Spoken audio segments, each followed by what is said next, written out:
Good morning, ladies and gentlemen, friends, colleagues of Propak Cape 2020. Really mixed feelings this morning because we should really have been down in Cape Town at the Cape Town International Convention Centre. But due to a global pandemic that nobody could have possibly forecast, Propak Cape 2020 has been postponed and moved to June of 2021. For those of you that don't know me, my name is Gary Corrin. I'm Managing Director of Specialized Exhibitions, a division of the Montgomery Group of companies that organize trade shows around the world. It's been a privilege of mine to be involved with the company for the last 2.5 decades. And in fact, as a young starter, I was at the first show that we held down in Cape Town in March of 2000 at the Good Hope Centre in Cape Town.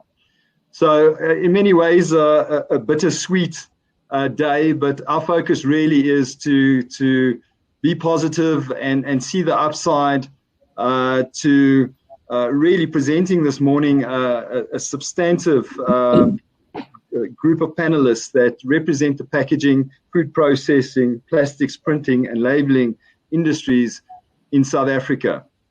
Hopefully through a conversational approach of sharing from some subject matter experts, we can get a few insights into the industries that we're involved in and really get some value out of this morning's session, which should last in the vicinity of about 45 minutes. A few housekeeping items before we dive into the morning itself. On your platform, you will have an opportunity to ask questions in a chat icon. Please feel free to post any questions. We will tackle those as a group of panelists as best as we can. But my esteemed panelists have given us an undertaking that they will, in fact, answer any questions post-webinar and disseminate that information to those that pose those questions and are of interest. All of this information can be tracked and followed at www.propakcape.co.za once the webinar has been completed. Propak Cape as a live event, not happening this year, but we really want to talk about matters, food processing, packaging, plastics, printing and labeling in a context of an environment that is unique, has been very scary in many facets. I know that us as a small staff here in Johannesburg have been quite intimately affected by the COVID virus itself. Myself and a number of my colleagues have contracted and recovered from COVID, and without fail, the rest of our staff here, and we know of a lot of industry players as well, have been affected in one form or another. So with that as a backdrop, I'd really like to introduce our first panelist today. Our first panelist is Dikeledi Mosime. She is the CEO of Tinpack. And I see her smiling at me. She's a proudly South African leading manufacturer and supplier of promotional tinware and decorative packaging. Dikeledi hails from Diepkloof, Soweto. And for those of you that pay attention to detail, you'll see a picture behind me. It's an aerial shot of the Joburg Expo Centre, which is not far from Dikeledi's hometown, up here at Nazareth. She's also the founder of Green Coaching Networks, a not-for-profit organization focusing on coaching and teaching life skills. Why am I not surprised? A female entrepreneur putting back into the environment around her, as well as corporate management skills to graduates and who are looking to move into the new corporate world. Dikeledi, thank you for joining us this morning. We look forward to hearing some of your insights. But can I start off by perhaps just asking you a question, which I think is most pertinent. What are the challenges of being a female in the packaging industry? Now, for those international attendees that we have, for those that are not that close to the South African environment, you'll know that it's a very male-dominated sector, and it has been for a number of years. But as Dikeledi is testament to, it's slowly starting to change. Perhaps you could share some insights into what some of those challenges have been for you, Dikeledi. Thank you, and good morning to everybody. And I think you spot on, Gary, by starting with making a point of the biggest challenge being that of domination and, of course, monopolies for various reasons that have contributed to that. And as a starting out entrepreneur, being female, you're looking for access into markets or in getting into businesses that are already established, relationships that are long-standing. And therefore, one of the challenges as a female, it's the question that you'd be looked at: can you supply good quality product? Can you meet the deadlines? Do you have the capacities? So all of those questions tend to pose a challenge to you starting out as a female entrepreneur, and purely because of those long-standing relationships, as mentioned. The other challenge would be access to funding, obviously, because I'm starting out, I'm a female, I haven't established myself as a business, yet there's plenty of opportunities if you look into the sector itself and with all the innovation and the development inside of the sector. So that is also very critical if we're serious about growing female businesses and giving them a fair opportunity, because you start from a zero base and you're competing with very established businesses that have already built their financial muscle. So that becomes a big challenge for us. And then also competing with cheap imports, obviously us in South Africa, with our expensive resources, expensive labor. We also are a developing market. We therefore are playing catch up when it comes to developed worlds and developed markets that supply some of their products, packaging solutions to our market particularly. So me being a female, small business that's still building up, if I come and present to an opportunity to a customer, obviously I have to compete with those cheap imports that comes into the country. And obviously then I will not come out the winner, because it's not a fair start. They are advanced when it comes to technology and economies of scale, and I'm starting at zero and building up. Dikeledi, if I can just interject there,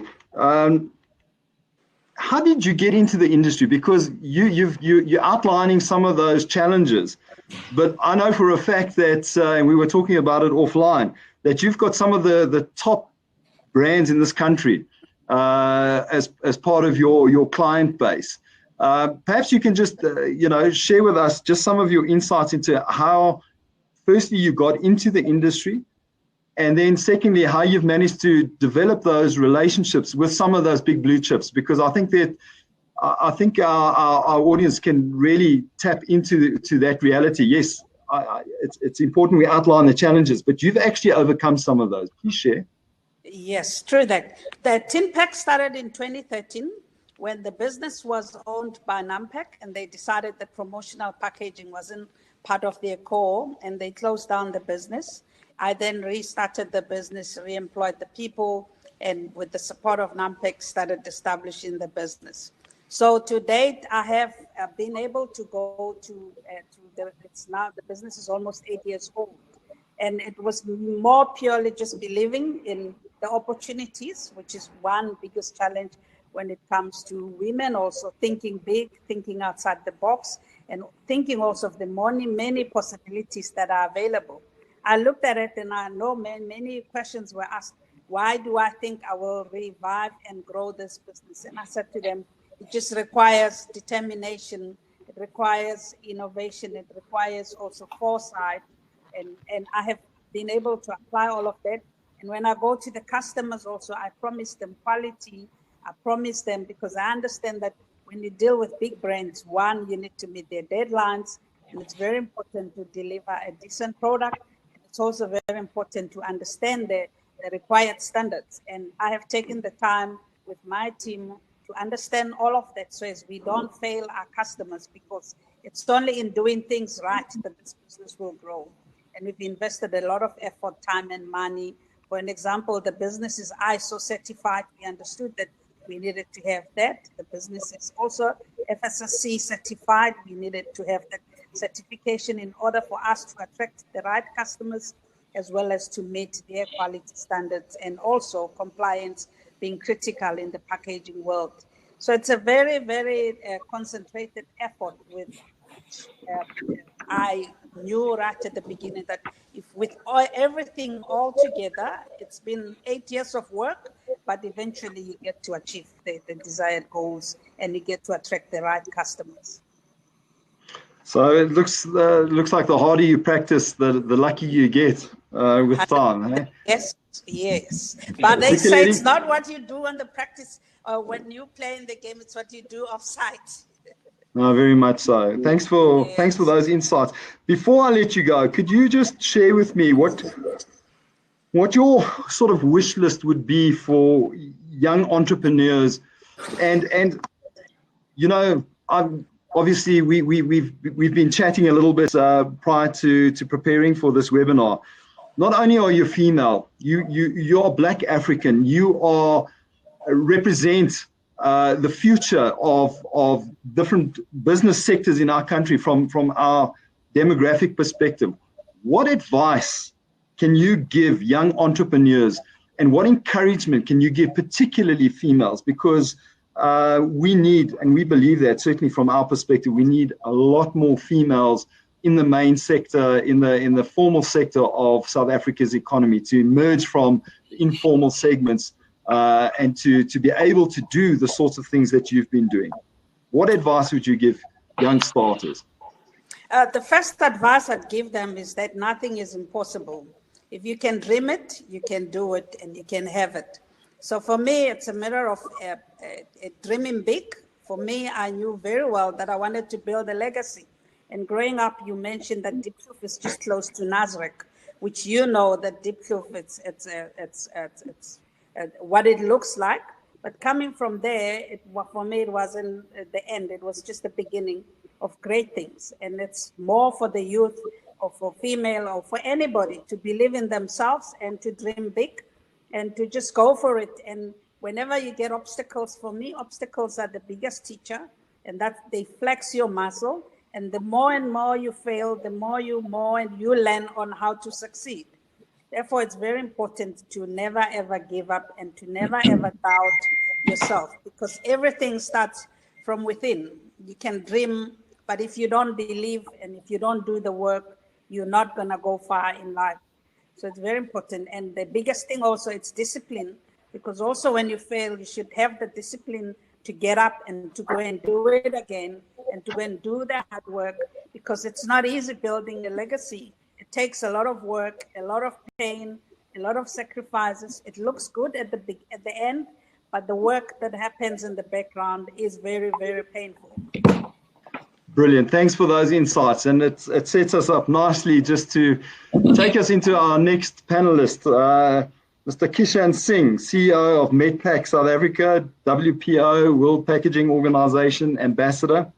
Kishan is the CEO of Medpack SA, MD of Global Integrated Business Solutions, Global Ambassador of World Packaging Organization, National Chairman of Institute of Packaging of South Africa from KZN, Education Board, Chairman of Academic Advisory Board, School of Operations and Quality Management, DUT. He has over 32 years of training and consulting experiences in the fields of business systems, design and development, quality management systems, supply chain management, business risk management, and packaging technology. Kishan, a heck of a CV, a lot of experience. Thank you for joining us this morning.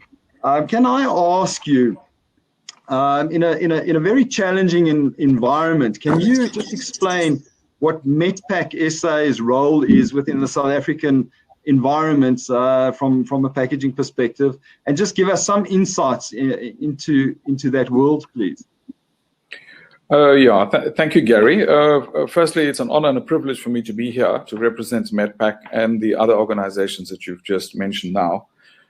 So just to quickly answer the question, Medpack essentially is just around 3 years old, and it was formed in response to DEF, that's the Department of Environment, Forestry and Fishery, their expectations in terms of post-consumer packaging material recoveries. In other words, there's legislation currently that requires the producer or the manufacturer to ensure that packaging that they produce and put into the field in South Africa has to be accounted for post-consumer. So basically, if you are putting 200,000 tons of packaging out there, what is your role in terms of recovering this material so that you can use it in what is known as a circular economy? So Medpack now was formed as a common voice to represent the metal packaging value chain that is then becoming answerable to DEF in terms of how and what the mechanisms are for enhancing this material recovery post-consumer. So it's formed for that reason as a common voice. But I mean, there is, all of the players, all of the participants or the members of Medpack themselves are very much in tune with environmental sustainability and therefore material recycling and circular economies. I think it's the essence of every business right now to look after the planet Earth in terms of sustainability. So, I mean, I'm just giving a short version of this, but I can go on. Kishan, I watched recently the documentary by Sir David Attenborough, and it was actually quite a positive statement that he made. And what I enjoyed most about it is we always glass half full type people. His parting shot was, we can actually do something about it. So, packaging is a massive part of human life in terms of, and our next panelist, Mareka, will talk a little bit about that as well. But what is happening in the South African environment around environmental issues? This sounds like an exceptionally positive initiative, but I think it could also be a little bit onerous on some of the packaging producers. Is that a fair assessment? No, 100%. Firstly, the David Attenborough video, if people that are watching this have not seen it, I'd recommend it. It's called A Witness. He's about 94 years old, and in his lifetime, he's witnessed gradually the deterioration of the planet. So, Gary, to contextualize your question, I'm saying we as human beings, over the last 150 years, actually you can take it all the way back to 1780, at the start of the Industrial Revolution, #1. And that is when we started to mass produce. And right now, I'll talk just packaging, from now, we are producing a hell of a lot of packaging, but our roles as responsibility, as responsible producers, our roles is really to ensure that whatever we put out into the field, we recover it so that we can reutilize it or channel it into other alternative applications, so that we don't adopt the philosophy of take, make, use, and throw, which is what we've been doing over the last 150 years.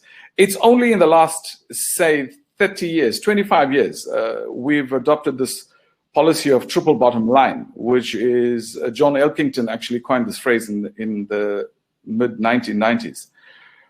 And this is very, very important that companies, businesses, not only in South Africa, but globally, are starting to realize that for their own sustainability into the future, we've got to understand that raw materials have a finite, there's a finite amount of raw materials in the planet.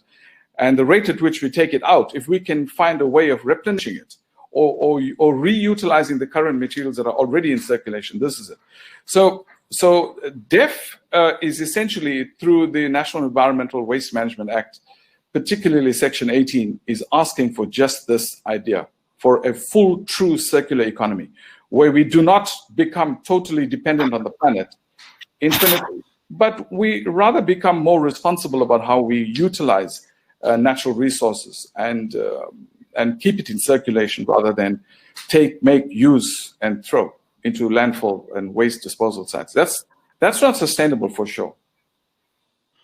Interesting insights, and what is encouraging is that South African and international producers of packaging are prepared to have the difficult conversation. So we commend those efforts and encourage the Department of Environment and Forestry and Fisheries to continue those conversations, and let's see what we can continue to do in terms of ensuring sustainability. But that takes me into the next question I'd like to pose to you. It's another one of the hats, Kishan, that you wear.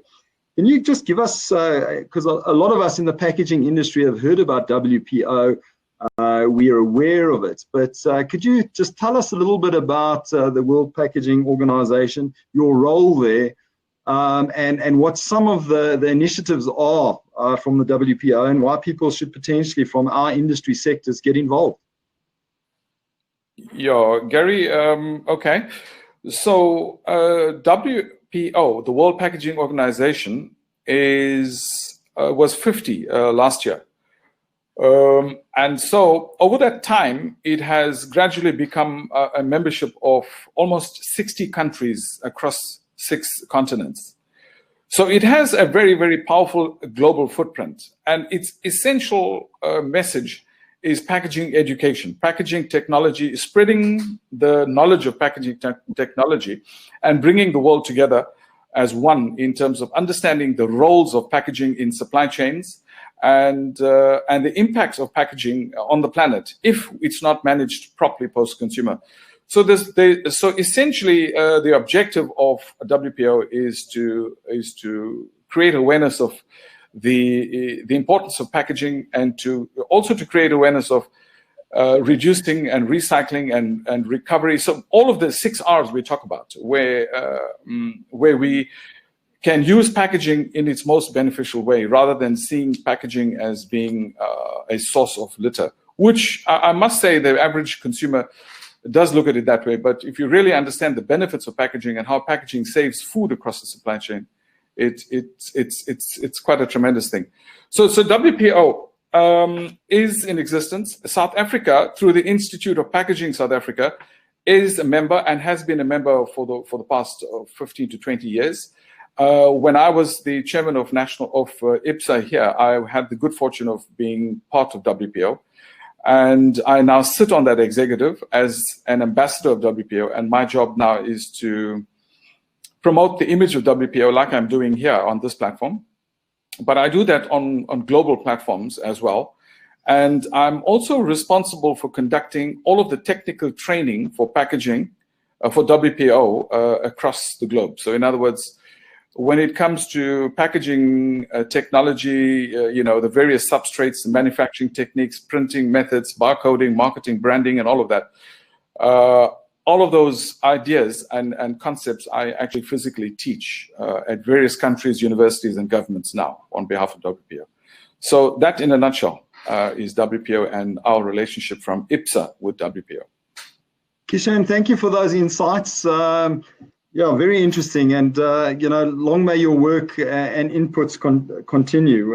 You've spoken very much from a macro perspective. Dikeledi has spoken to us from an entrepreneurial perspective. Thank you for those insights.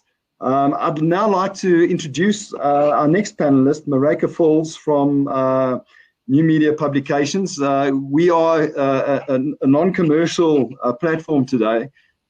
Just in terms of sharing around the Propak Cape brand and packaging and plastics. But I'd like to just thank New Media Publications for sponsoring the platform that we are on today. Friends of Propak and friends of the packaging and food processing industries in South Africa. Mareike is an experienced print and digital editor who's passionate about technology, manufacturing, and sustainability. She's been at the helm of the South African food, beverage, and packaging industry magazine, SA Food Review, for 6 years. Mareike Falls will talk to us about latest industry trends. And you're going to talk to us from a little bit more of a detailed technical perspective. So the first question, Mareike, if you don't mind, I'd like to just take you through. The food industry is continually evolving and looking at healthier processing methods that keep the nutritional value of food and beverage products through the use of processing technologies such as HPP or high pressure pasteurization and jet cook technology. What can the food industry expect in terms of sophisticated production technologies that will support the latest trends in food production and packaging? Mareike. Thanks, Gary. It's really great to join this panel today. I think we can all agree that consumers are ingredient savvy and they want traceability and supply chain information coupled to ethical and sustainable sourcing. So a big trend for 2021 is how manufacturers will lean on technology to balance consumer demand with regulatory and quality standards. Another important area will be flexibility and the ability to do more with less. So the processing lines of the future must adapt to quickly change to different products and recipes without impacting the flow of the line, and this will be true from the processing to the final packaging stage. COVID-19 will have a significant impact on automation, remote handling and robotics, and manufacturers will be looking at replacing analog devices with sensors and meters that could provide them with remote access to machine controls and shifting to cloud computing as well. So in South Africa and on the continent, there is a real need for digital transformation in the industry and conversely, additional investment in internet infrastructure and digital skills by the private sector as well as government. Thank you for those insights, Mareka. Linked back to the reference that I made with David Attenborough's video that Kishan touched on as well. By 2050, the world's population is predicted to be or to reach 9.1 billion. That's a staggering amount of people. Yeah. This will require an increase of 70% of food availability. Can you just give us a bit of insight into sustainable packaging and practices and new commitments and initiatives in the food and beverage sectors? So I think the primary role of packaging is, of course, to keep food safe, nutritious, and available to consumers and the populace. But with up to 1/3 of food wasted or lost each year, high-performance packaging that must extend shelf life and impact on the high quality of packaging item plays a critical role in delivering food to the people. So packaging today should ideally be made from fully renewable materials, be responsibly sourced, and have a reduced impact on nature. It should also continue towards a carbon neutral production and distribution and enable a resilient food system that is convenient and safe, fully recyclable, and supports an effective recycling system. So for us, there's two areas that is very interesting in the food and beverage arena, and that's the use of PET and carton and board. So carton and board is fully renewable and sustainably sourced. This paper-based packaging can meet the need for more safely packaged food for growing populations. And food manufacturers and retailers are increasingly using this product as an alternative in their packaging portfolio. This is, of course, then an important step as well towards a low-carbon circular economy that Kishan spoke about earlier. PET packaging can be made up to 100% recycled PET that then recaptures both the material and the inherent energy of the original package. It can also be recycled multiple times. So PET is definitely a winning combination all around. Petco has a slogan which sort of resonates with all of us, and that says plastic bottles are not trash. The collectors that we see on our roads that sometimes irritate us, they know the value of a recyclable PET bottle, and they alone are responsible for up to 90,000 tons of PET plastics from landfill each year, which is incredible. So once collected, these bottles are then turned back into bottles as well as many other products. This contributes to South Africa's GDP and eliminates the chance that they end up in the environment as well. And they're far too valuable to be thrown away as rubbish. Sure. That's an interesting one. Just some of those guys that collect the PET, you would never imagine that they could collectively put that amount of volume together. That's absolutely fantastic. As you intimated, not surprisingly, food safety is top of mind this year for food and beverage processing companies, a priority that comes with increasing publicity and obviously scrutiny around recalls and alerts. And yes, it had to get an honorable mention, COVID-19, in this context. What are your insights into the future of food packaging and food safety in an era of a global pandemic? What insights could you share with us in that space? So the World Health Organization is adamant that COVID-19 is not transmitted by food, which is great.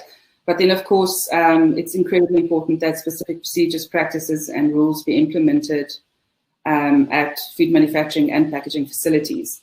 This will then minimize the risk of the virus spreading not to the food, but maybe among the staff and the contractors at these facilities. So food and beverage manufacturers are prioritizing employee training, and they're also focusing on sanitary equipment and standards in their facility and for their employees. So if you look at ISO, the standard enables food companies to have their HACCP and food safety management systems certified to an internationally recognized standard. This is based on HACCP principles as the means of ensuring that both general food safety programs as a prerequisite and specific controls are identified, implemented effectively, and periodically reviewed. So the standard uses many of the principles of ISO 9000 to support the food safety management system and to encourage continuous improvement within a facility and to keep to these high standards. What is interesting is that the pandemic has forced the industry to adapt its approach by finding a workable solution for everybody. So we're seeing a lot of virtual training that defines the future of food safety training, while workable sanitizing of equipment and staff health at ground level remains a priority. We're lucky in the food and beverage industry as well that we have a fantastic training sector, and they've made this transition to digital look almost seamless, which is pretty incredible. Judging by today, some of us in the eventing industry have also gone into digital, but it's still uncomfortable for some of us. But there are some really nice insights there. Let's change tack slightly, Marika. Propak Cape and Africa obviously have, in terms of the packaging side, represents pharmaceutical and cosmetics packaging interests. So in the same way that consumers want traceability from their food ingredients that you've discussed with us and personal care and cosmetics industries, clean, safe and proven ingredients are in high demand. What are some of the latest trends in the pharmaceutical and cosmetics packaging from a packaging design or labeling or QR codes? Can you just talk to us a little bit about those two sectors? Okay.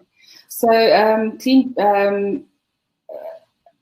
it's very evident in the clean beauty movement, especially, and consumers are again a lot more knowledgeable about possible irritations caused by synthetic ingredients, fragrances, and the use of preservatives, for instance, in a product.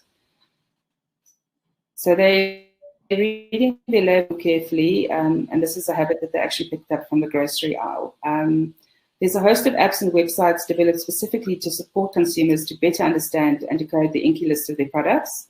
And it places a great emphasis on labeling and scanning barcode technologies such as QR codes. So these types of resources would make people more aware of what they're buying, which is the ultimate goal of that. So current pharma industry trends include serialization and a surge in demand for complementary healthcare. This is, of course, as a result of COVID-19. Staying safe and healthy are fundamental priorities of individuals and our society, and local manufacturers and contract packers are benefiting from the increased demand for immunity-boosting supplements as well as complementary medicines. We've also seen a host of new vitamins and minerals introduced to the market. If you look at serialization, governments globally are taking action against pharmaceutical counterfeiting by implementing serialization requirements.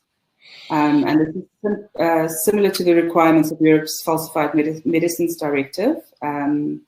So our country will soon be joining the global fight against counterfeit medicine with the promulgation of track and trace regulations, which is then, of course, centered on serialization. These regulations will also be phased in by providing manufacturers with enough time for adequate preparation, and the compliance date on this would be 2021. Well, I think the long and the short of it is, as South Africans, we actually, and consumers, we're actually starting to pay attention to some of the detail, aren't we? And I think with access to digital platforms like we have now, we can ask some pertinent questions. One last question for you, just to close out your insights, Marika. When it comes to personal care and cosmetics packaging, sustainability is a huge driver, yet it's a tricky area for local brands as sustainability trends go hand in hand with premiumization. What is your take on going beyond sustainable packaging and responsible and ethical sourcing and transparency into the supply chain in particular? So premium skin brands especially are transitioning to post-consumer plastic, bioplastics, biocopolyester for their primary packaging. But some of this packaging is, of course, sourced overseas. So to date, the biggest eco-aligned news from South Africa is the launch of a locally produced 70% biodegradable and 100% recyclable cosmetics packaging. This is by a KwaZulu-Natal packaging manufacturer. And this can be really a game changer for the cosmetics and beauty brands. So they don't need to look at international suppliers any longer. Coupled to this is ethical sourcing, again, and transparency in the supply chain. And when it comes to packaging and also the formulation of an actual product. So to meet market demands, beauty and personal care manufacturers should actually implement full transparency in their supply chain to assure consumers that their products are made with minimal risk and the highest possible standards. So the focus on both food and the pharma industry and cosmetics would be clean, safe, quality, ethical products, safe for consumers and safe for the environment. Marika, thanks for those insights. They say that the psychologists say that you get a window of opportunity to retain people's attention for around about 45 minutes before you start losing them. I think when I talk to the Propak team, that comes down to about 12 minutes. But that being said, we've been bombarded with some questions, and if you allow me, it gives us about 8 minutes, 7-8 minutes, just to put a couple of questions across. And you need to bear with me, not being a subject matter expert in packaging, but rather from an inventing perspective. I've just taken from the sort of man in the street perspective. A lot of the questions coming back are around this issue of recyclable versus biodegradable packaging and some of those trends. Can I put that out to the panelists? Just what are the views around that? Because it all ties into the environment, it ties into sustainability. There's very little resistance in terms of wanting to achieve that. But what are the realities out there on the floor of a manufacturing type environment in terms of recyclable packaging and biodegradable packaging? Kishan, maybe we can just hear an insight or two from you to start. Yeah, Gary. So I spoke about the 6 R's earlier, and essentially, material. Remember, every single packaging material that we have, whether it's paperboard, glass, plastic, or metal, is ultimately coming out of the planet Earth. So what we need to do is, when we manufacture packaging, we need to have an intelligent mechanism to recover it. So if we can do that and bring it back into the manufacturing cycle, we would say we are able to recycle that, okay, or recover it or reuse it. You see, there's a very strong chance that materials may not necessarily end up in the same cycle as the packaging material.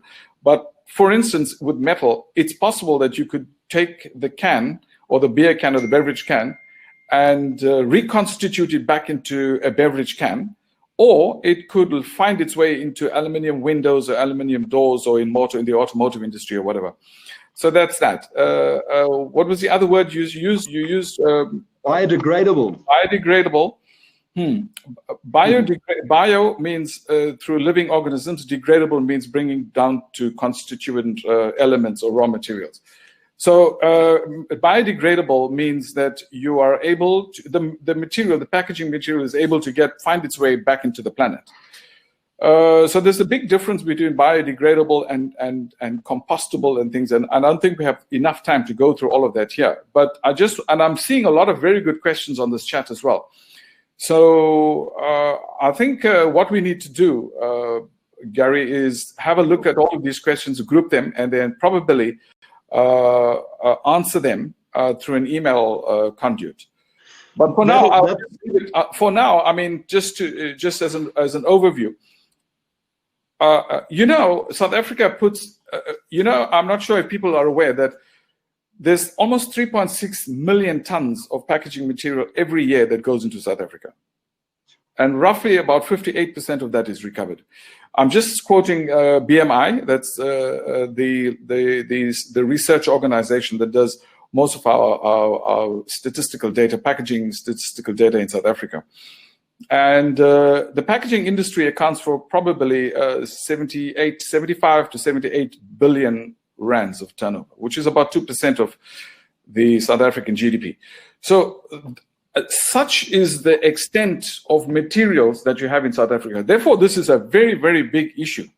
The question of recycling, recovering material is absolutely paramount in South Africa. This is why it's become a government issue with DEF and Section 18 and Section 28. And anybody needs more detail on that, most welcome to give me a call or drop me an email, and I can unpack a lot of the detail for them. Kishan, we'll actually take you up on that offer, because it's without doubt thematic in terms of a lot of the questions that have come through. Dikeledi, I'm going to put you on the spot. You run a business, you run a successful business, you do packaging for multinational companies. How do you balance the reality? You have expectations of these big multinational companies. If you don't deliver, you'll be cut. You're gone. You're out of the supply chain. You need to balance all of these sorts of realities while running a business and paying your staff and literally feeding people as part of that process. How do you, in terms of your business, go about trying to achieve that balance? It would be nice just to hear some of your insights. I think I have an advantage that I came from a big corporate. So that background, I was a general manager once. So I knew, being on the other side, what it takes to be able to source products and to supply products, and also the process, the supply chain that is required, and the support systems. So when I started Tinpack, that was one of my priorities, that I had to understand that in order for me to have a sustainable business, I need to have sustainable structures, sustainable systems, and sustainable throughout the processes, packaging, quality controls, understanding all the dynamics of from making a tin to getting it to a customer. And therefore, I've built the business with all those structures to ensure that we deliver on these multinationals, because we're talking big brands, as you mentioned, it's multinationals, and you cannot afford to not have the brand printed right. And also for us, being a promotional packaging company, it's very critical, because that's the image of the company. So attention to details and resourcing the business to the T, it's very critical. And also just my personal involvement, I also spend basically all my time in the business to ensure that we deliver on our promises, because reputation is critical also for building a sustainable business. So it's a combination of all those factors that I have put into place in the business to ensure that we continue to succeed into the future. And we aim to be one of the biggest promotional packaging companies in Africa going into the future.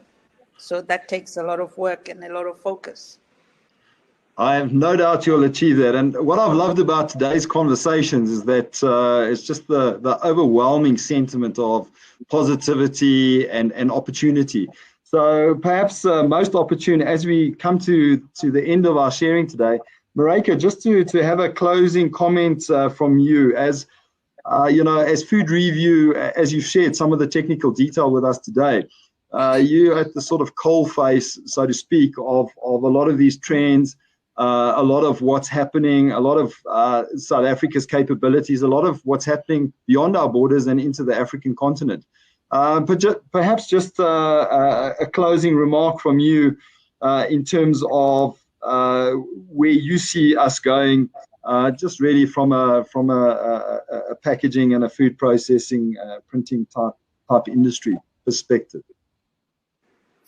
Thanks, Gary. I really think we can only go forward. I think we are, in South Africa, especially Gateway to Africa, uniquely placed to service those markets. I think we have world-class processing facilities and people on the ground.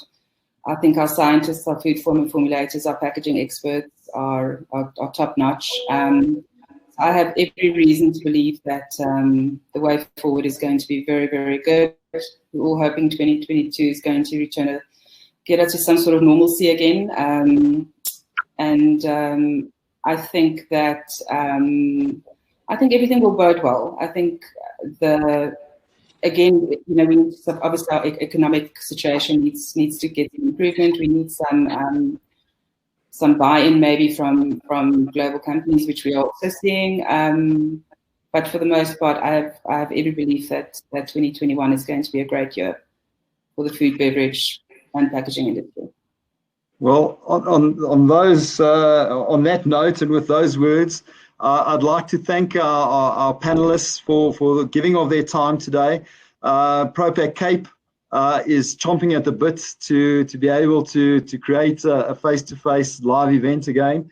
As an aside, as a responsible company, what we undertaking an exercise in November, 25th and 26th of November here at Joburg Expo Centre, where we're putting together a pro bono, so no commercial interest event together under the current regulations, COVID-19 regulations, just to demonstrate that coming to an event like a Propak Cape that's happening in June 2021, you will be as safe, arguably safer, coming to an event like that where we have all of the health protocols in place to ensure people are safe during a global pandemic. And in fact, it looks like the Minister of Tourism will be attending that event as well, just to show what's possible. So on behalf of Propak Cape and Propak Africa, the mother event that happens in 2022, we'd like to thank all of our participants today, all of our attendees, our listeners.